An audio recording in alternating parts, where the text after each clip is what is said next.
Մարդկությունը միշտ հավատացել է, որ նյութը անհաղթելի է։ Ատոմները, մոլեկուլները, քվարկերը բոլորը թվում էին հավերժական, անխախտելի։ Բայց գոյություն ունի մի սահման, որտեղ նյութը դադարում է լինել նյութ։ Այդ սահմանը կոչվում է Պլանկի խտություն, 10 աստիճան 96 կիլոգրամ յուրաքանչյուր խորանարդ մետրի համար։ Այս թիվը չէ պարզապես մեծ։ Այն այնքան անհասկանալի է, որ մեր լեզուն չունի բառեր դրա նկարագրության համար։ Մեկ թեյի գթալ այդպիսի նյութից կշեռեր ավելի շատ, քան ամբողջ դիտելի տիեզերքը, բոլոր գալակտիկաները, աստղերը, մոլորակները միասին։ Բայց ինչու՞։ Գոյություն ունի այս սահման։ Ինչու է նյութը չի կարող անվերջ սեղմվել։ Եվ ամենակարևորը, ինչ է տեղի ունենում, երբ մենք հասնում ենք այդ կետին, որտեղ տիեզերական օրենքները կոտրվում են, իսկ իրականությունը դառնում անճանաչելի։ Պատկերացրեք, որ իրականությունը նման է գործվածքի։ Յուրաքանչյուր թել այդ գործվածքում տարածության մի մասնիկ է։ Երբ դուք սեղմում եք նյութը, դուք սեղմում եք այդ գործվածքը։ Սկզբում թելերը մոտենում են միմյանց, բայց դեռ պահպանում են իրենց անհատականությունը։ Սովորական նյութում, ձեր մարմնում, երկրի կորիզում, նույնիսկ աստղերի սրտում ատոմները սեղմված են, բայց դեռ գոյություն ունեն որպես առանձին միավորներ։ Բայց երբ խտությունը հասնում է Պլանկի սահմանին, ինչ-որ արմատական բան է տեղի ունենում։ Գործվածքը չի պարզապես սեղմվում։ Այն սկսում է քայքայվել։ Յուրաքանչյուր անգամ, երբ դուք սեղմում եք ձեր բռունցքը, դուք փորձում եք սեղմել տարածությունը։ Ձեր մատների մեջ ատոմները մերժում են միմյանց էլեկտրական ուժերի շնորհիվ։ Նույն ուժը, որը թույլ չի տալիս ձեր ձեռքին անցնել սեղանի միջով, պաշտպանում է նյութը կոլապսից։ Բայց Պլանկի խտության մոտ այդ պաշտպանությունը անիմաստ է։ Գրավիտացիան այնքան հզոր է դառնում, որ ոչ մի ուժ, ոչ էլեկտրամագնիսականը, ոչ միջուկայինը, ոչ նույնիսկ քվանտային ճնշումը չի կարող դիմակայել։ Մենք ապրում ենք աշխարհում, որտեղ նյութը թվում է հուսալի։ Սեղանը պահում է ձեր բաժակը։ Հատակը պահում է ձեզ։ Երկիրը պահում է մթնոլորտը։ Բայց այս ամենը հնարավոր է միայն այն պատճառով, որ մենք գտնվում ենք անվտանգ հեռավորության վրա Պլանկի սահմանից։ Մեր աշխարհում խտությունը չափավոր է։ Նույնիսկ նեյտրոնային աստղերում, որտեղ նյութը սեղմված է այնքան, որ լեռան չափ զանգված տեղավորվում է շաքարի խորանարդի մեջ, մենք դեռ հեռու ենք այդ վերջնական սահմանից։ Բայց սանցքերի սրտում, որտեղ գրավիտացիան հաղթում է բոլոր օրենքներին, նյութը անցնում է այդ կետը։ Եվ այնտեղ տեղի է ունենում ինչ-որ բան, որը մեր ֆիզիկան չի կարող նկարագրել։ Սա չէ պարզապես գիտական հարց։ Սա հարց է իրականության բնույթի մասին։ Եթե նյութը կարող է դադարել լինել նյութ, ապա ինչ է այն իրականում։ Եթե տարածությունը կարող է քայքայվել, ապա արդյոք այն իսկապես գոյություն ունի, թե՞ պարզապես պատրանք է։ Պլանկի խտությունը սահմանն է, որտեղ մեր ամենահիմնական պատկերացումները կոտրվում են։ Եվ այդ սահմանի ուսումնասիրությունը կարող է բացահայտել ճշմարտությունը տիեզերքի իսկական բնույթի մասին։ Մարդկությունը միշտ փորձել է հասկանալ, թե ինչից է կազմված նյութը։ Հին հույները հավատում էին ատոմներին, անբաժանելի մասնիկներին, որոնք հավերժ են անփոփոխ։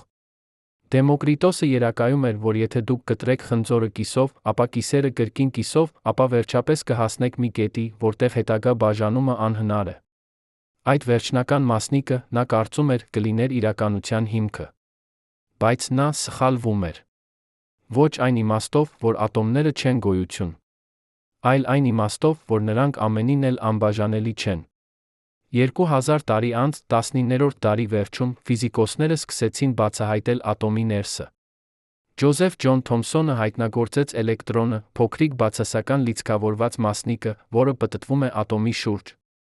Էրնեստ Ռեզերֆորդը հայտնագործեց միջուկը, փոքրիկ, խիտ սիրտը ատոմի կենտրոնում։ Յուրաքանչյուր հայտնագործություն ավելի խորն էր մտնում նյութի խորքերը։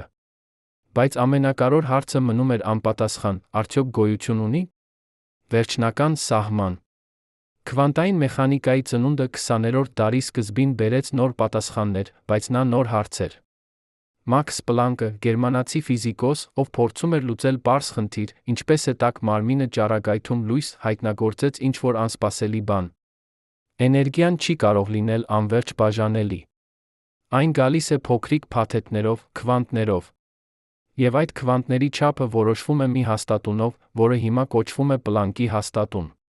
Այս թիվը 6.64 բազմապատկած 10 աստիճան մինուս 34 ջոուլ վայրկյան թվում էր անկարոր։ Բայց այն դարձավ բանալին դեպի իրականության ամենախորը շերտերը։ Պլանկը չգիտեր, թե ինչ էր հայտնագործել։ Նա պարզապես փորձում էր լուծել մաթեմատիկական խնդիր։ Բայց նրա հաստատունը դարձավ հիմքը ամբողջ քվանտային տեսության համար։ Այն ցույց տվեց, որ տիեզերքը չէ անվերջ հարթ։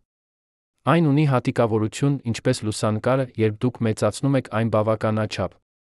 Եվ այդ հատիկավորության չափը որոշվում է Պլանկի հաստատունով։ Բայց ամենահետաքրքիրը եկավ, երբ ֆիզիկոսները սկսեցին համատեղել Պլանկի հաստատունը այլ հիմնական հաստատունների հետ, լույսի արագությունը գրավիտացիոն հաստատունը։ Երբ դուք համատեղում եք այս երեք թիվերը որոշակի ձով, դուք ստանում եք այլ թվեր՝ Պլանկի երկարություն, Պլանկի ժամանակ, Պլանկի խտություն։ Այս չափերը ներկայացնում են բացարձակ սահմանները։ Պլանկի երկարությունը 1.6 բազմապատկած 10 աստիճան մինուս 35 մետր, ամենափոքր հեռավորությունն է, որն ունի իմաստ ֆիզիկայում։ Ավելի փոքր հեռավորություններում տարածությունը ինքնին դառնում է անորոշ քվանտային տատանումների ծով։ Պլանկի խտությունը 10 աստիճան 96 կիլոգրամ յուրաքանչյուր խորանարդ մետրի համար ծագում է նույն տրամաբանությունից։ Եթե դուք սեղմում եք նյութը այնքան, որ այն հասնում է այս խտությանը, ապա գրավիտացիոն ուժերը դառնում են այնքան հզոր, որ քվանտային էֆեկտները գրավիտացիան միաձուլվում են։ Մեր ֆիզիկան, որը առանձին նկարագրում է քվանտային աշխարհը գրավիտացիոն աշխարհը, այլևս չի աշխատում։ Մենք մտնում ենք տարածք, որտեղ անհրաժեշտ է նոր տեսություն, քվանտային գրավիտացիայի տեսություն, որը դեռս չի ստեղծվել։ Ջոն Ուիլերը, ամերիկացի ֆիզիկոս, ով հորինեց «սանցք» տերմինը, նկարագրում էր Պլանկի սահմանը որպես տիեզերական ցենզուրա։ Բնությունը, նա ասում էր, թաքցնում է իր ամենախորը գաղտնիքները այս սահմանի հետում։ Մենք չենք կարող տեսնել, թե ինչ է տեղի ունենում Պլանկի մասշտաբներում, քանի որ ցանկացած դիտարկում պահանջում է էներգիա, իսկ այդքան էներգիան այդքան փոքր տարածքում ստեղծում է սանցք, որը կլանում է ինֆորմացիան։ Բնությունը պաշտպանում է իր գաղտնիքները։ Բայց ինչպես մենք կարող ենք հասկանալ ինչ-որ բան, որը այդքան հեռու է մեր փորձից։ Պլանկի խտությունը չէ պարզապես մեծ թիվ։ Այն այնքան անհասկանալի մեծ է, որ մեր ուղեղը չի կարող դա ուղղակիորեն պատկերացնել։ Բայց մենք կարող ենք օգտագործել մետաֆորաներ, կամուրջներ դեպի անծանոթը։ Պատկերացրեք, որ դուք ունեք մի խորանարդ, յուրաքանչյուր կողմը 1 սանտիմետր է։ Սովորական պայմաններում, օդի ճնշման տակ, այդ խորանարդը պարունակում է մոտավորապես 1 միլիգրամ օդ։ Հիմա պատկերացրեք, որ դուք սկսում եք լցնել այդ խորանարդի մեջ ավելի ու ավելի շատ նյութ։ Սկզբում դուք լցնում եք ջուր։ 1 խորանարդ սանտիմետր ջուրը շեռում է 1 գրամ, 1000 անգամ ավելի ծանր, քան օդը։ Ապա դուք լցնում եք երկաթ։ Երկաթը ավելի խիտ է, 7.8 գրամ յուրաքանչյուր խորանարդ սանտիմետրի համար։ Բայց սա միայն սկիզբն է։ Երկրի կենտրոնում, որտեղ ճնշումը հսկայական է, նյութը սեղմված է մինչ 13 գրամ յուրաքանչյուր խորանարդ սանտիմետրի համար։ Արի կենտրոնում, որտեղ ջերմաստիճանը հասնում է 15 միլիոն աստիճանի, խտությունը հասնում է 150 գրամի։ Սպիտակ թզուկ աստղում, որտեղ էլեկտրոնները սեղմված են ատոմների միջուկների մեջ, խտությունը կարող է հասնել 1 տոննայի յուրաքանչյուր խորանարդ սանտիմետրի համար։ Նեյտրոնային աստղում, որտեղ նույնիսկ ատոմային միջուկները քայքայվել են, իսկ պրոտոնները էլեկտրոնները միաձուլվել են նեյտրոններում, խտությունը հասնում է 400 միլիոն տոննայի յուրաքանչյուր խորանարդ սանտիմետրի համար։ 1 թեյի գթալ այդպիսի նյութից կշեռեր այնքան, որքան Էվերեստ լեռը։ Բայց նույնիսկ սա ոչինչ է Պլանկի խտության համեմատ։ Պլանկի խտությունը 10 աստիճան 96 կիլոգրամ յուրաքանչյուր խորանարդ մետրի համար։ Սա նշանակում է 10 աստիճան 93 կիլոգրամ յուրաքանչյուր խորանարդ սանտիմետրի համար։ Ձեր 1 սանտիմետրանոց խորանարդը հիմա կշեռեր ավելի շատ, քան ամբողջ դիտելի տիեզերքը։ Բոլոր գալակտիկաները, բոլոր աստղերը, բոլոր մոլորակները, բոլոր սանցքերը միասին, բոլորը տեղավորված 1 սանտիմետրի մեջ։ Ինչպես է սա հնարավոր։ Պատասխանը կայանում է տարածության բնույթում։ Մենք սովոր ենք մտածել տարածության մասին որպես դատարկ բան, կոնտեյներ, որի մեջ գտնվում է նյութը։ Բայց Էյնշտեյնի ընդհանուր հարաբերականության տեսությունը ցույց տվեց, որ տարածությունը ինքնին դինամիկ է։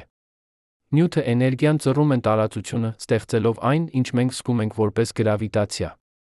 Երբ դուք սեղմում եք ավելի ու ավելի շատ նյութ փոքր տարածքի մեջ, տարածությունը ծռվում է ավելի ու ավելի ուժգին։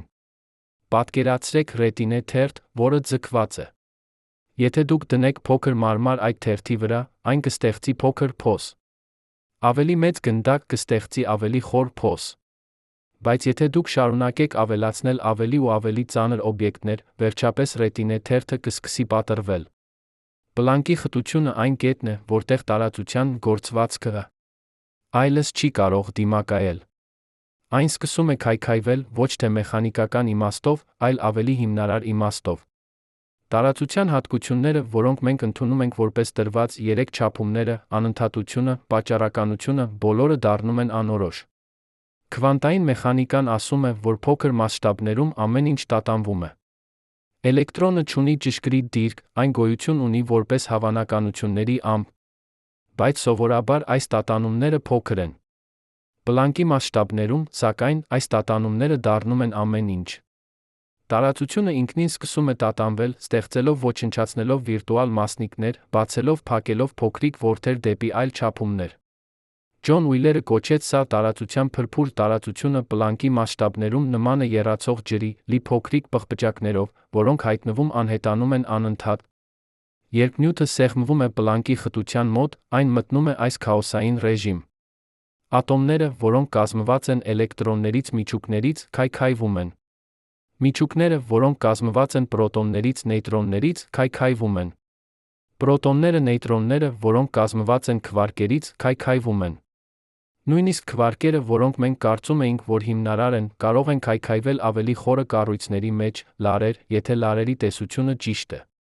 Յուրաքանչյուր շերտ հեռացնելով մենք մոտենում ենք ինչ-որ բանի, որը այլևս չէ նյութ սովորական իմաստով։ Այն դառնում է մաքուր երկրաչափություն, մաքուր էներգիա, մաքուր ինֆորմացիա։ Սանցքերի կենտրոնում, որտեղ ամբողջ աստղի զանգվածը սեղմված է անվերջ փոքր կետի մեջ, մենք հավատում ենք, որ խտությունը հասնում է պլանկի սահմանին, գուցե անցնում է այն։ Բայց մենք չենք կարող տեսնել, թե ինչ է տեղի ունենում այնտեղ։ Իրադարձությունների հորիզոնը, անցքի մակերեսը թաքցնում է ներսը մեր դիտարկումներից։ Սա կարող է լինել բնության ամենախորը գաղտնիքը, ինչ է տեղի ունենում, երբ նյութը հասնում է իր բացարձակ սահմանին։ Բայց գուցե այս գաղտնիքը ոչ թե թաքնված է, այլ պարզապես սպասում է ճիշտ տեսությանը։ Լարերի տեսությունը, օղակային քվանտային գրավիտացիան, այլ մոտեցումներ, բոլորը փորձում են նկարագրել, թե ինչ է տեղի ունենում պլանկի մասշտաբներում։ Եթե մենք կարողանանք լուծել այս հանելուկը, մենք կհասկանանք ոչ միայն սանցքերը, այլ մեծ պայթյունը, տիեզերքի ծագումը, երբ ամբողջ տիեզերքը ինքնին գտնվում էր պլանկի խտության մոտ։ Մենք կհասկանանք, թե ինչպես է ինչ-որ բանը ծագել ոչնչից, ինչպես է տարածությունը ժամանակը ծնվել, ինչպես է իրականությունը ինքնին սկսվել։ Պլանկի խտությունը ոչ թե վերջն է, այլ սկիզբը։ Այն սահմանն է, որտեղ մեր ներկա ֆիզիկան ավարտվում է, բայց որտեղ նոր ֆիզիկան սկսվում է։ Այն դուռն է դեպի խորագույն հարցերը, ինչու գոյություն ունի ինչ-որ բան, այլ ոչ թե ոչինչ։ Ինչու տիեզերքն ունի այն օրենքները, որոնք ունի։ Արդյոք իրականությունը հիմնարար է, թե ծագում է ինչ-որ ավելի խորից։ Այս հարցերը փիլիսոփայական են, բայց դրանց պատասխանները կարող են գտնվել ֆիզիկայում, պլանկի խտության ծայրահեղ պայմաններում, որտեղ նյութը, տարածությունը, ժամանակը միաձուլվում են մեկ անբաժանելի ամբողջության մեջ։ Բայց ինչպես ճիշտ տեղի է ունենում այս փոխակերպումը։ Ինչպես է նյութը անցնում սովորական վիճակից դեպի պլանկի խաոսը։ Պատասխանը կայանում է ուժերի պատերազմում, որը տեղի է ունենում յուրաքանչյուր ատոմի ներսում, բայց որը դառնում է կատակլիզմային, երբ խտությունը սկսում է աճել։ Պատկերացրեք բազմահարկ շենք, որտեղ յուրաքանչյուր հարկ պահվում է սյուներով։ Սովորական պայմաններում սյուները հեշտությամբ դիմանում են բեռին։ Բայց եթե դուք սկսեք ավելացնել ավելի ու ավելի շատ հարկեր, վերջապես սյուները կսկսեն ճաքվել։ Նյութի մեջ այդ սյուները 4 հիմնական ուժերն են՝ էլեկտրամագնիսականը, թույլ միջուկայինը, ուժեղ միջուկայինը, գրավիտացիան։ Երբ խտությունը աճում է, գրավիտացիան դառնում է այնքան հզոր, որ սկսում է կոտրել մյուս 3 ուժերի դիմադրությունը։ Սկսենք ամենածանոթից՝ էլեկտրամագնիսական ուժից։ Սա ուժն է, որը պահում է էլեկտրոնները ատոմի շուրջ, որը ստիպում է հակադիր լիցքերը ձգվել միմյանց, իսկ նույն լիցքերը մերժել։ Ձեր մարմնում, սեղանում, երկրում ամենուր էլեկտրամագնիսական ուժն է, որը պահում է ատոմները իրենց ձով։ Երբ դուք նստում եք աթոռի վրա, դուք իրականում չեք դիպչում աթոռին։ Ձեր մարմնի ատոմների էլեկտրոնները մերժում են աթոռի ատոմների էլեկտրոնները, ստեղծելով անտեսանելի բարձ, որը պահում է ձեզ։ Նույն սկզբունքը աշխատում է, երբ դուք քայլում եք հատակով, բռնում եք բաժակ, շնչում եք օդ։ Էլեկտրամագնիսական մերժումը պաշտպանում է նյութը կոլապսից։ Բայց երբ խտությունը սկսում է աճել, այս պաշտպանությունը թուլանում է։ Պատկերացրեք, որ դուք փորձում եք սեղմել երկու մագնիսներ միասին, նույն բեռներով դեպի միմյանց։ Սկզբում դրանք հեշտությամբ մերժում են միմյանց։ Բայց եթե դուք կիրառեք ավելի ու ավելի շատ ուժ, վերջապես կարող եք հաղթահարել մերժումը։ Սպիտակ թզուկ աստղում գրավիտացիան կիրառում է այդքան ուժ, որ էլեկտրոնները սեղմվում են ատոմային միջուկների մեջ։ Ատոմները կորցնում են իրենց սովորական կառուցվածքը։ Բայց նույնիսկ այնտեղ էլեկտրոնները դիմադրում են քվանտային մեխանիկայի օրենքի շնորհիվ, որը կոչվում է Պաուլիի բացառման սկզբունք։ Երկու էլեկտրոն չեն կարող զբաղեցնել նույն քվանտային վիճակը։ Սա ստեղծում է ճնշում, որը դիմադրում է հետագա սեղմմանը։ Նեյտրոնային աստղում նույնիսկ այս քվանտային ճնշումը հաղթահարվում է։ Էլեկտրոնները պրոտոնները ստիպված միաձուլվում են, ստեղծելով նեյտրոններ։ Հիմա աստղը կազմված է գրեթե ամբողջովին նեյտրոններից, սեղմված այնքան խիտ, որ մեկ թեյի գդալը շեռում է ինչպես լեռ։ Բայց նեյտրոնները նույնպես ենթարկվում են Պաուլիի սկզբունքին։ Նրանք ստեղծում են իրենց սեփական քվանտային ճնշումը, որը դիմադրում է գրավիտացիային։ Սա վերջին պաշտպանությունն է նյութի համար։ Եթե զանգվածը շատ մեծ է, նույնիսկ նեյտրոնային ճնշումը չի կարող դիմակայել։ Եվ այն ժամանակ աստղը կոլապսում է անցքի մեջ։ Այս պատերազմը ուժերի միջ նման է երկու բանակների միջ ճակատամարտին։ Մի կողմից գրավիտացիան, անողոք ուժ, որը միշտ ձգում է ներս, միշտ փորձում է սեղմել նյութը ավելի փոքր տարածքի մեջ։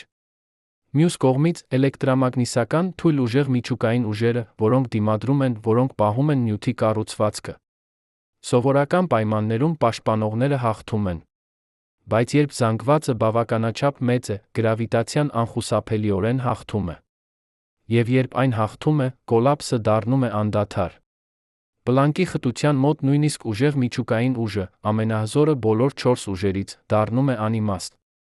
Սա ուժն է, որը պահում է քվարկերը միասին պրոտոնների նեյտրոնների ներսում։ Այն այնքան հզոր է, որ պահանջվում է հսկայական էներգիա, քվարկերը բաժանելու համար։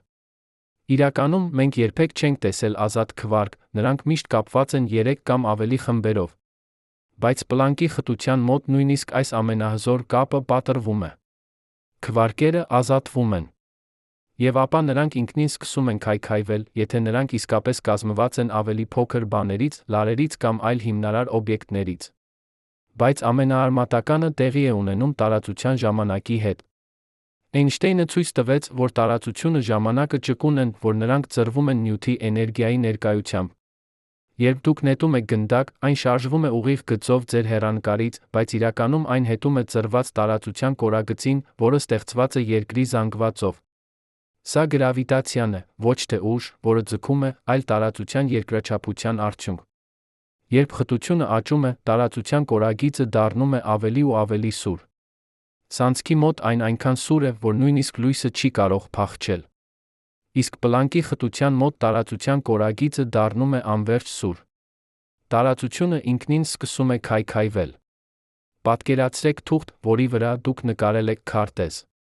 Եթե դուք սկսեք ծալել այդ թուղթը, քարտեզի վրա հեռավորությունները փոխվում են։ Երկու կետեր, որոնք հեռու էին, հիմա կարող են լինել մոտ։ Բայց եթե դուք շարունակեք ծալել ավելի ու ավելի սուր, վերջապես թուղթը կպատռվի։ Պլանկի խտության մոտ տարածության թուղթը ծալվում է այնքան սուր, որ այն պատռվում է քվանտային իմաստով։ Տարածությունը դադարում է լինել հարթ, անընդհատ բան։ Այն դառնում է փրփրային լի վիրտուալ մասնիկներով անտիմասնիկներով, որոնք հայտնվում անհետանում են լի փոքրիկ որդերով դեպի այլ չափումներ, որոնք բացվում փակվում են անընդհատ։ Ժամանակը նույնպես դառնում է տարօրինակ։ Էյնշտեյնը ցույց տվեց, որ ժամանակը դանդաղում է ուժեղ գրավիտացիոն դաշտերում։ Ժամացույցս անցքի մոտ տիկ-տակ անում է ավելի դանդաղ, քան հեռու գտնվող ժամացույցը։ Պլանկի խտության մոտ այս էֆեկտը դառնում է ծայրահեղ։ Ժամանակը գրեթե կանգ է առնում։ Բայց ավելին, քվանտային մեխանիկան ասում է, որ պլանկի ժամանակի մասշտաբներում մոտավորապես 5.3 բազմապատկած 10 աստիճան մինուս 44 վայրկյան, ժամանակը ինքնին դառնում է անորոշ։ Անցյալը, ապագան միախառնվում են։ Պատճառականությունը, գաղափարը, որ պատճառը նախորդում է հետանքին, կորցնում է իմաստը։ Երբ դուք եփում եք ջուր, դուք տեսնում եք, թե ինչպես է այն անցնում հեղուկ վիճակից գազային։ Սկզբում ջուրը հանգիստ է։ Ապա, երբ ջերմաստիճանը բարձրանում է, սկսում են հայտնվել փոքրիկ պղպջակներ։ Վերջապես, եռման կետում, ամբողջ ջուրը վերածվում է գոլորշու։ Սա ֆազային անցում է, հանկարծակի փոփոխություն նյութի վիճակում։ Պլանկի խտության մոտ տեղի է ունենում նման բան, բայց ավելի արմատական։ Նյութը անցնում է ֆազային անցման, որտեղ այն դադարում է լինել։ Նյութ սովորական իմաստով դառնում է ինչ-որ այլ բան, քվանտային երկրաչափություն, տարածաժամանակային փրփուր, մաքուր ինֆորմացիա։ Նյութը չէ այն, ինչ թվում է։ Այն դարպաս է դեպի ավելի խորը իրականություն։ Եվ պլանկի խտությունը այն բանալին է, որը բացում է այդ դարպասը։ Բայց ինչու է այս կարևոր մեզ համար, մարդկանց համար, ովքեր երբեք չեն հանդիպի պլանկի խտությանը։ Պատասխանը կայանում է նրանում, որ պլանկի խտությունը միայն ծայրահեղ ելույթ չէ։ Այն բանալին է հասկանալու տիեզերքի ծագումը, իրականության բնույթը, նույնիսկ գիտակցության հնարավոր հիմքերը։ Յուրաքանչյուր անգամ, երբ դուք նայում եք գիշերային երկնքին զարմանում, թե ինչպես է այս ամենը սկսվել, դուք հարց եք տալիս պլանկի խտության մասին։ Քանի որ մեծ պայթյունի սկզբում 13.8 միլիարդ տարի առաջ, ամբողջ տիեզերքը, ամեն ինչ, ինչ մենք տեսնում ենք, ինչ չենք տեսնում, սեղմված էր ծավալի մեջ, որը փոքր էր, քան ատոմը։ Խտությունը այն պահին էր պլանկի խտության մոտ կամ գուցե նույնիսկ ավելի բարձր։ Պատկերացրեք ամբողջ տիեզերքը, 100 միլիարդ գալակտիկաները, յուրաքանչյուրը պարունակելով 100 միլիարդ աստղեր, բոլոր մոլորակները, բոլոր սանցքերը, բոլոր մարդիկը, ովքեր երբե ապրել են, բոլոր մտքերը, որ երբե մտածվել են, բոլորը տեղավորված ծավալի մեջ, որը փոքր է, քան ձեր բջջի միջուկը։ Սա ոչ թե գիտական ֆանտաստիկա է։ Սա ստանդարտ մեծ պայթյունի տեսությունն է, որը հիմնված է Էյնշտեյնի հավասարումների վրա հաստատված դիտարկումներով։ Բայց ինչպես է հնարավոր, որ ինչ-որ բան այդքան մեծ ծագի ինչ-որ բանից այդքան փոքր։ Պատասխանը կայանում է պլանկի խտության ֆիզիկայում։ Այդ ծայրահեղ պայմաններում տարածությունը ժամանակը դեռ չէին գոյություն ունեցել այնպես, ինչպես մենք հասկանում ենք դրանք։ Չկար առաջ մեծ պայթյունից, քանի որ ժամանակը ինքնին սկսվեց մեծ պայթյունով։ Չկար դուրս տիեզերքից, քանի որ տարածությունը ինքնին ստեղծվեց մեծ պայթյունով։ Սա դժվար է հասկանալ, քանի որ մեր ուղեղները զարգացել են աշխարհում, որտեղ ամեն ինչ ունի պատճառ, ամեն իրադարձություն նախորդվում է մեկ այլ իրադարձությամբ, ամեն օբյեկտ գտնվում է տարածության մեջ։ Բայց պլանկի խտության մոտ այս կանոնները չեն գործում։ Սթիվեն Հոքինգը, բրիտանացի ֆիզիկոս, ով նվիրեց իր կյանքս անցքերի տիեզերքի ծագման ուսումնասիրությանը, առաջարկեց մի գեղեցիկ մետաֆորա։ Նա ասաց, որ հարցնել, թե ինչ էր մեծ պայթյունից առաջ, նման է հարցնելուն, թե ինչ է հյուսիսից հյուսիսային բեռից։ Երկրի վրա, եթե դուք գնում եք հյուսիս, վերջապես հասնում եք հյուսիսային բեռին։ Բայց եթե դուք փորձեք գնալ ավելի հյուսիս, հարցը կորցնում է իմաստը։ Չկա ավելի հյուսիս, քան հյուսիսային բեռը։ Նույնը ժամանակի հետ։ Եթե դուք գնում եք ետ ժամանակի մեջ, վերջապես հասնում եք մեծ պայթյունին։ Բայց չկա ավելի ետ, քանի որ ժամանակը ինքնին սկսվեց այնտեղ։ Բայց սա բարձրացնում է ավելի խորը հարց։ Եթե տիեզերքը սկսվեց պլանկի խտությունից, ապա ինչու է այն սկսվել։ Ինչու է գոյություն ունեցել մեծ պայթյուն, այլ ոչ թե հավերժական ստատիկ տիեզերք կամ ոչինչ։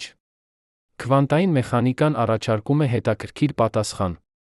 Քվանտային դաշտերում տատանումները անխուսափելի են։ Նույնիսկ դատարկ տարածությունը լի է վիրտուալ մասնիկներով, որոնք հայտնվում անհետանում են։ Եթե տարածությունը ինքնին քվանտային դաշտ է, ապա այն նույնպես պետք է ունենա տատանումներ։ Եվ գուցե մեր տիեզերքը քվանտային տատանումն է, որը պատահաբար դարձավ իրական։ Պատկերացրեք ծովի մակերեսը։ Սովորաբար այն հարթ է, բայց միշտ կան փոքրիկ ալիքներ։ Հազվադեպ մեծ ալիք կարող է հայտնվել պատահական տատանումների համադրությունից։ Քվանտային տարածության ծովում մեր տիեզերքը կարող է լինել այդպիսի հազվադեպ, հսկայական ալիք, տատանում, որը պատահաբար դարձավ բավականաչափ մեծ, որպեսզի ստեղծի ամբողջ տիեզերք։ Սա կոչվում է քվանտային տատանումների տեսություն տիեզերքի ծագման մասին։ Այն ասում է, որ տիեզերքը ծագեց ոչնչից, ոչ թե մագիայի միջոցով, այլ քվանտային մեխանիկայի օրենքների միջոցով։ Բայց սա նշանակում է, որ մեր տիեզերքը կարող է չլինել միակը։ Եթե քվանտային տատանումները կարող են ստեղծել մեկ տիեզերք, նրանք կարող են ստեղծել շատերը։ Յուրաքանչյուր տատանում կարող է ծնել նոր տիեզերք, իր սեփական ֆիզիկական օրենքներով, իր սեփական հաստատուններով, իր սեփական պատմությամբ։ Սա բազմատիեզերքի գաղափարն է, գաղափարը, որ գոյություն ունեն անվերջ շատ տիեզերքներ, յուրաքանչյուրը պղպջակ անվերջ քվանտային փրփրի մեջ։ Մեր տիեզերքը, այս հեռանկարից, միայն մեկ պղպջակն է անվերջ ծովի մեջ։ Երբ դուք փչում եք օճառի պղպջակներ, յուրաքանչյուր պղպջակ անկախ աշխարհ է, իր սեփական մակերեսով, իր սեփական ներքին տարածությամբ։ Պղպջակները կարող են բախվել, միաձուլվել, պայթել։ Բազմատիեզերքի տեսությունը ասում է, որ տիեզերքները նման են այդ պղպջակներին, յուրաքանչյուրը ծնվում է քվանտային տատանումից, ընդլայնվում է, զարգանում է, գուցե վերջապես մահանում է։ Եվ բոլոր այս պղպջակները գոյություն ունեն պլանկի մասշտաբի քվանտային փրփրի մեջ, հիմնարար իրականության մակարդակում, որտեղ տարածությունը ժամանակը դեռ չեն ձևավորվել։ Սա կարող է թվալ չափազանց սպեկուլյատիվ, բայց այն հիմնված է լուրջ ֆիզիկայի վրա։ Լարերի տեսությունը, օրինակ, բնականաբար կանխատեսում է լրացուցիչ չափումներ, ավելի քան 3-ը, որոնք մենք փորձում ենք։ Այդ լրացուցիչ չափումները կարող են լինել փոքր, ծալված պլանկի մասշտաբներում, անտեսանելի մեզ համար, բայց իրական։ Եվ տարբեր ձերը, որոնցով այդ չափումները կարող են ծալվել, կարող են ստեղծել տարբեր տիեզերքներ, տարբեր ֆիզիկական օրենքներով։ Նյութը չէ այն, ինչ թվում է։ Այն դարպաս է դեպի ավելի խորը իրականություն, որտեղ մեր տիեզերքը միայն մեկ հնարավորությունն է անվերջ շատերի մեջ։ Մենք խոսեցինք ուժերի պատերազմի մասին, տարածության քայքայման մասին, տիեզերքների ծնունդի մասին։ Բայց հիմա տեսնենք ավելի խորը ճշմարտությունը, պլանկի խտությունը միայն ֆիզիկական սահման չէ։ Այն հայելի է, որը ցույց է տալիս, թե ինչպես է աշխատում ամբողջ իրականությունը, ձեր սենյակից մինչ գալակտիկաների կենտրոնները։ Երբ դուք սեղմում եք լիմոնը ձեր ձեռքում, դուք կիրառում եք նույն սկզբունքը, որս անցքում սեղմում է աստղերը դեպի ոչնչություն։ Երբ դուք տեսնում եք ջրի կաթիլը, որը ընկնում է ցատկում է մակերեսից, դուք տեսնում եք նույն էլաստիկությունը, որը տարածությունը ցուցաբերում է պլանկի սահմանի մոտ, մինչ այն պատռվելը։ Ամեն ինչ կապված է։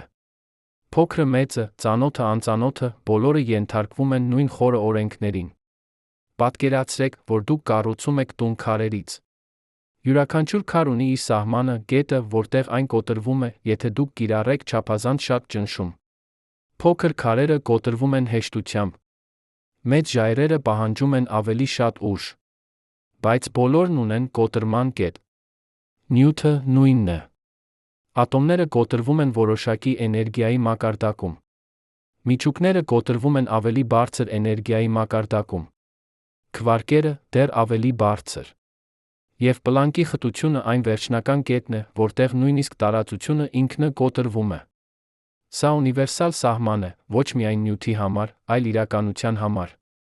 Երբ դուք եփում եք բրինձ, դուք տեսնում եք, թե ինչպես է յուրաքանչյուր հատիկ կլանում ջուրը ընդլայնվում։ Կա սահման, որքան ջուր կարող է կլանել մեկ հատիկը։ Եթե դուք ավելացնեք չափազանց շատ, հատիկը պայթում է։ Նյութի մեջ նույն սկզբունքը գործում է հակառակ ուղղությամբ։ Կա սահման, որքան զանգված կարող է սեղմվել տվյալ ծավալի մեջ։ Անցեք այդ սահմանը, կառուցվածքը պայթում է ոչ դեպի դուրս, այլ դեպի ներս, դեպի ինքն իրեն, դեպի սինգուլյարություն։ Սա հակադարձ պայթյունն է, իմպլոզիան, որտեղ նյութը կլանում է ինքն իրեն։ Մենք տեսանք, թե ինչպես են 4 ուժերը պայքարում գրավիտացիայի դեմ։ Բայց կա ավելի խորը նմանություն։ Ձեր մարմնում իմունային համակարգը պայքարում է վիրուսների դեմ։ Երբ վիրուսները շատ են, իմունային համակարգը հաղթում է։ Բայց եթե վիրուսները չափազանց շատ են, համակարգը ծանրաբեռնվում է։ Նյութի մեջ էլեկտրամագնիսական միջուկային ուժերը պայքարում են գրավիտացիայի դեմ։ Երբ զանգվածը չափավոր է, նրանք հաղթում են։ Բայց երբ զանգվածը հասնում է քրիտիկական կետին, պաշտպանությունը փլուզվում է։ Սա ունիվերսալ օրենք է, յուրաքանչյուր համակարգ ունի իր կրողունակության սահման։ Երբ դուք լցնում եք ջուր բաժակի մեջ, մակերեսային լարվածությունը պահում է ջուրը։ Դուք կարող եք լցնել մի փոքր ավելի, քան եզրը, ջուրը կմնա, ստեղծելով փոքրիկ գմբեթ։ Բայց ավելացրեք 1 կաթիլ ավելի, ամբողջ գմբեթը փլուզվում է։ Տարածությունը պլանկի խտության մոտ նման է այդ գմբեթին։ Այն պահում է նյութը քվանտային լարվածության միջոցով։ Բայց ավելացրեք մի փոքր ավելի զանգված, ամբողջ կառուցվածքը փլուզվում է սինգուլյարության մեջ։ Նույն սկզբունքը, տարբեր մասշտաբներում։ Մենք խոսեցինք, որ մեծ պայթյունի սկզբում տիեզերքը գտնվում էր պլանկի խտության մոտ։ Բայց հիմա տեսնենք, թե ինչ է սա նշանակում։ Այն ժամանակ չկային աստղեր, մոլորակներ, ատոմներ։ Չկային նույնիսկ պրոտոններ կամ նեյտրոններ։ Գոյություն ուներ միայն մաքուր էներգիա, այնքան տաք խիտ, որ ոչ մի կառուցվածք չէր կարող ձևավորվել։ Սա էր տիեզերքի մանկությունը, վիճակ, որտեղ ամեն ինչ հնարավոր էր, բայց ոչինչ դեռ չէր իրականացել։ Երբ դուք տեսնում եք նորածին երեխային, դուք տեսնում եք մարդու էությունը դեռ չձևավորված։ Երեխան կարող է դառնալ ցանկացած ոք, գիտնական, արտիստ, ուսուցիչ։ Բոլոր հնարավորությունները բաց են։ Տիեզերքը պլանկի խտության մոտ նման էր այդ նորածին երեխային։ Այն պարունակում էր բոլոր հնարավորությունները, բոլոր գալակտիկաները, որոնք կկազմավորվեին, բոլոր աստղերը, որոնք կծագեին, բոլոր կյանքի ձերը, որոնք կզարգանային։ Բայց դեռ ոչինչ չէր որոշված։ Ամեն ինչ էր քվանտային տատանումների վիճակում, հավանականությունների ծով։ Ապա տիեզերքը սկսեց ընդլայնվել, սառչել։ Երբ ջերմաստիճանը իջավ, էներգիան սկսեց կոնդենսվել նյութի մեջ։ Սա նման է ջրի գոլորշուն, որը սառչում է դառնում ջուր, ապա սառույց։ Յուրաքանչյուր ֆազային անցում ստեղծում է նոր կառուցվածքներ։ Տիեզերքում առաջին ֆազային անցումը ստեղծեց քվարկերը։ Երկրորդը՝ պրոտոններն ու նեյտրոնները։ Երրորդը՝ ատոմները։ Յուրաքանչյուր փուլ էր սառչում, կոնդենսացում, կառուցվածքի ստեղծում։ Երբ դուք թողնում եք տաք շոկոլադը սառչել, այն սկզբում հեղուկ է։ Ապա, երբ սառչում է, այն դառնում է պինդ, բայց պահպանում է ձ, որը դուք տվել եք։ Տիեզերքի կառուցվածքը, գալակտիկաների բաշխումը, տիեզերքի մեծ մասշտաբի երկրաչափությունը, սառեց այն ձի մեջ, որը որոշվել էր քվանտային տատանումներով պլանկի խտության մոտ։ Այն փոքրիկ տատանումները, որոնք գոյություն ունեին տիեզերքի առաջին վայրկյանում, ընդլայնվեցին, դարձան գալակտիկաների սերմերը։ Ամեն ինչ, ինչ մենք տեսնում ենք այսօր, Ծիր ճանապարհը, Անդրոմեդան, մեր Արը, բոլորը սերում են այն քվանտային տատանումներից, որոնք ծագեցին պլանկի մասշտաբներում։ Սա նշանակում է, որ փոքրագույնը մեծագույնը կապված են։ Երբ դուք նայում եք գիշերային երկնքին տեսնում գալակտիկաներ, դուք տեսնում եք պլանկի խտության արձագանքը։ Տիեզերքի ամենամեծ կառուցվածքները ծնվել են ամենափոքր տատանումներից։ Սա նման է նրան, թե ինչպես է փոքրիկ սերմը դառնում հսկայական ծառ։ Սերմի ներսում գրված է ամբողջ ծառի պլանը, արմատները, բուն, ճյուղերը, տերները։ Պլանկի մասշտաբի քվանտային տատանումների մեջ գրված էր ամբողջ տիեզերքի պլանը։ Բայց կա ավելի խորը հարց։ Ինչու են այդ տատանումները ունեցել հենց այն ձը, որը նրանք ունեցել են։ Ինչու է տիեզերքը զարգացել այսպես, այլ ոչ թե այլ կերպ։ Սա մեզ բերում է դեպի անթրոպային սկզբունքը, գաղափարը, որ տիեզերքը պետք է լինի այնպիսին, որպեսզի թույլ տա մեր գոյությունը։ Եթե ֆիզիկական հաստատունները, պլանկի հաստատունը, լույսի արագությունը, գրավիտացիոն հաստատունը լինեին նույնիսկ մի փոքր այլ, տիեզերքը կլիներ շատ այլ։ Աստղերը չէին կարող ձևավորվել։ Ատոմները չէին կարող կայուն լինել։ Կյանքը չէր կարող ծագել։ Երբ դուք կարգավորում եք ռադիոն, դուք պտտում եք սլաքը, մինչ գտնեք ճիշտ հաճախականությունը։ Մի փոքր ձախ կամ աջ, դուք լսում եք աղմուկ։ Միայն նեղ միջակայքում դուք լսում եք երաժշտությունը։ Տիեզերքի հաստատունները նման են այդ ռադիոյի կարգավորմանը։ Միայն շատ նեղ միջակայքում, որտեղ հաստատունները ունեն իրենց ներկա արժեքները, կյանքը հնարավոր է։ Սա պատահականություն է, թե ինչ որ խորագույն բան։ Մի պատասխանը բազմատիեզերքն է։ Եթե գոյություն ունեն անվերջ շատ տիեզերքներ, յուրաքանչյուրը տարբեր հաստատուններով, ապա անխուսափելի է, որ որոշ տիեզերքներում հաստատունները կլինեն ճիշտ կյանքի համար։ Եվ միայն այդ տիեզերքներում կլինեն դիտորդներ, ովքեր կհարցնեն, թե ինչու հաստատունները այդպիսին են։ Մենք գտնվում ենք այս տիեզերքում ոչ այն պատճառով, որ այն հատուկ է, այլ այն պատճառով, որ միայն այս տիեզերքում մենք կարող ենք գոյություն ունենալ։ Սա նման է նրան, թե ինչպես է ձուկը հարցնում, թե ինչու ջուրը այդքան հարմար է լողալու համար։ Ձուկը գոյություն ունի ջրում, քանի որ այն զարգացել է ջրում։ Բայց կա այլ պատասխան։ Գուցե հաստատունները ոչ թե պատահական են, այլ որոշվում են ավելի խորը սկզբունքով։ Գուցե գոյություն ունի վերջնական տեսություն, որը բացատրում է, թե ինչու հաստատունները ունեն իրենց արժեքները։ Լարերի տեսությունը, օրինակ, փորձում է ցույց տալ, որ բոլոր հաստատունները ծագում են լարերի տատանումների ձերից։ Եթե սա ճիշտ է, ապա հաստատունները ոչ թե ազատ պարամետրեր են, այլ հետանքներ ավելի հիմնարար երկրաչափությունից։ Նյութը չէ այն, ինչ թվում է։ Այն դարպաս է դեպի ավելի խորը իրականություն, որտեղ փոքրը մեծը, պարզը բարդը, անցյալը ապագան, բոլորը հյուսված են մեկ անբաժանելի գործվածքի մեջ։ Եվ այդ գործվածքի նախշը գրված է պլանկի մասշտաբներում, այնտեղ, որտեղ տարածությունը ժամանակը ծնվում են քվանտային փրփրից, որտեղ նյութը էներգիան միաձուլվում են, որտեղ իրականությունը ինքնը դառնում է հեղուկ, անորոշ, լի անսահման հնարավորություններով։ Արդյոք մենք երբեք կհասկանանք այդ վերջնական իրականությունը։ Արդյոք մենք կստեղծենք տեսություն, որը միավորում է քվանտային մեխանիկան գրավիտացիան, որը բացատրում է պլանկի խտությունը, որը պատասխանում է բոլոր հարցերին։ Թե կան սահմաններ մեր իմացությանը, սահմաններ, որոնք սահմանված են ոչ թե մեր տեխնոլոգիայով, այլ իրականության բնույթով ինքնով։ Գուցե որոշ հարցեր մնան հավերժ անպատասխան, թաքնված տիեզերական ցենզուրայի հետում, պաշտպանված բնության սեփական օրենքներով։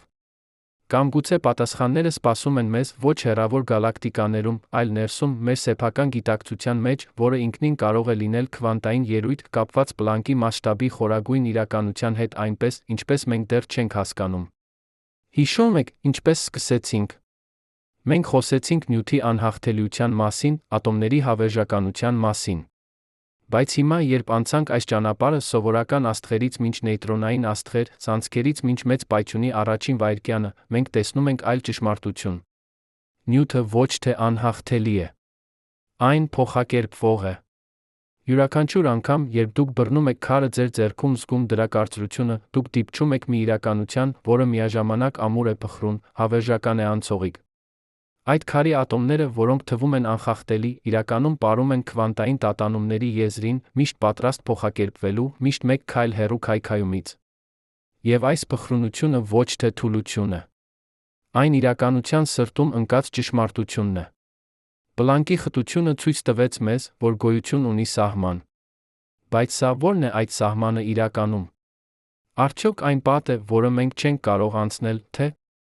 դուր դեպի ինչ-որ ավելի խորը։ Ֆիզիկան ասում է մեզ, որ պլանկի մասշտաբներում տարածությունը ժամանակը քայքայվում են, որ մեր հավասարումները դադարում են աշխատել, որ իրականությունը դառնում է անորոշ։ Բայց գուցե այս անորոշությունը ոչ թե վերջն է, այլ սկիզբը։ Գուցե այնտեղ, որտեղ մեր տրամաբանությունը ձախողվում է, բացվում է ինչ-որ այլ տրամաբանություն, ավելի խորը, ավելի հիմնարար, որը մենք դեռ չենք սովորել կարդալ։ Երբ դուք կանգնում եք ծովի եզրին նայում հորիզոնին, դուք տեսնում եք գիծ, որտեղ երկինքը հանդիպում է ջրին։ Հին մարդիկ կարծում էին, որ սա աշխարհի վերջն է։ Բայց մենք գիտենք, որ հորիզոնը միայն պատրանք է, սահման, որը գոյություն ունի միայն մեր հեռանկարից։ Անցեք այդ գիծը, դուք կգտնեք ավելի շատ ծով, ավելի շատ երկինք, ավելի շատ հորիզոններ։ Պլանկի խտությունը կարող է լինել նման հորիզոն, սահման, որը թվում է բացարձակ մեր ներկա ֆիզիկայից, բայց որը կարող է լինել միայն անցում դեպի ինչ-որ ավելի մեծ, ինչ-որ բան, որը մենք դեռ չենք կարող պատկերացնել։ Բայց ինչու է այս կարևոր ձեզ համար, հիմա, այստեղ, ձեր առօրյա կյանքում։ Դուք երբեք չեք հանդիպի պլանկի խտությանը։ Դուք երբեք չեք մտնի անցք։ Դուք երբեք չեք տեսնի տարածության քայքայումը ձեր սեփական աչքերով։ Բայց յուրաքանչյուր անգամ, երբ դուք նայում եք ձեր ձեռքերին զարմանում, թե ինչպես են այդ ատոմները, որոնք ծնվել են աստղերի սրտում, հավաքվել այս ձի մեջ, որը մտածում է, զգում է, երազում է, դուք դիպչում եք այդ նույն խորը հանելուկին։ Յուրաքանչյուր ատոմ ձեր մարմնում կրում է պատմություն, որը սկսվել է մեծ պայթյունից, անցել է աստղերի կրակների միջով, ճանապարհորդել է տիեզերական փոշու ամպերի մեջ, վերջապես հասել է այստեղ, ձեզ մոտ։ Դուք ոչ թե պարզապես դիտում եք տիեզերքը։ Դուք տիեզերքն եք, տիեզերքը, որը դարձել է գիտակցություն, որը նայում է ինքն իրեն զարմանում։ Արդյոք իրականությունը հիմնարար է, թե ծագում է ինչ-որ ավելի խորից։ Արդյոք տարածությունը ժամանակը իսկական են, թե միայն պատրանքներ, որոնք ծագում են քվանտային փրփրից։ Արդյոք գիտակցությունը պարզապես ուղեղի ֆունկցիա է, թե ինչ-որ ավելի հիմնարար, կապված պլանկի մասշտաբի քվանտային ելույթների հետ այնպես, ինչպես որոշ ֆիզիկոսներ կասկածում են։ Արդյոք մեր տիեզերքը միակն է, թե մեկ պղպջակ անվերջ քվանտային ծովի մեջ, որտեղ յուրաքանչյուր պղպջակ իր սեփական օրենքներն ունի, իր սեփական պատմությունը, իր սեփական ճակատագիրը։ Արդյոք կա վերջնական տեսություն, որը բացատրում է ամեն ինչ, թե Իրականությունը անverջ խորն է, յուրաքանչյուր պատասխան բացելով նոր հարցեր։ Մենք չգիտենք։ Եվ գուցե սա ամենագեղեցիկ ճշմարտությունն է։ Յուրաքանչյուր անգամ, երբ դուք լուծում եք մի հանելուկ, դուք բացահայտում եք երկուսը։ Յուրաքանչյուր անգամ, երբ դուք մտնում եք մի դուռ, դուք գտնում եք 3 այլ դռներ։ Գիտությունը ոչ թե նվազեցնում է տիեզերքի հրաշքը։ Այն խորացնում է այն։ Յուրաքանչյուր նոր հայտնագործություն ոչ թե փակում է գիրքը, այլ բացում է նոր գլուխ։ Եվ այս անverջ հետազոտությունը, այս հավերժական որոնումը հասկանալու համար, սա է, ինչ դարձնում է մեզ մարդ։ Երբ դուք նայում եք գիշերային երկնքին, տեսնում աստղեր, որոնք ծնվել են միլիարդավոր տարիներ առաջ, որոնց լույսը ճանապարհորդել է անհավատալի հեռավորություններ, որպեսզի հասնի ձեր աչքերին այս պահին, դուք դիպչում եք հավերժականությանը։ Այդ լույսի յուրաքանչյուր ֆոտոն կրում է ինֆորմացիա ատոմների մասին, որոնք ծնվել են աստղերի սրտում, էներգիայի մասին, որը ազատվել է միջուկային ռեակցիաներից, տարածության մասին, որը ծրվել է գրավիտացիայի ներքո։ Եվ երբ այդ ֆոտոնը հարվածում է ձեր ցանցաթաղանթին, երբ այն փոխակերպվում է նյարդային ազդակի, երբ այդ ազդակը հասնում է ձեր ուղեղին, դառնում գիտակցություն, տիեզերքը դառնում է ինքնագիտակից։ Դուք ոչ թե պարզապես տեսնում եք աստղը։ Դուք աստղի ճանապարհն եք դեպի ինքնաճանաչում։ Պլանկի խտությունը սովորեցրեց մեզ, որ ամեն ինչ կապված է։ Ամենափոքր քվանտային տատանումը մեծ պայթյունի առաջին վայրկյանում դարձավ գալակտիկա։ Ամենախիտ նյութս անցքի սրտում կապված է ամենադատարկ տարածության հետ տիեզերական դատարկության մեջ։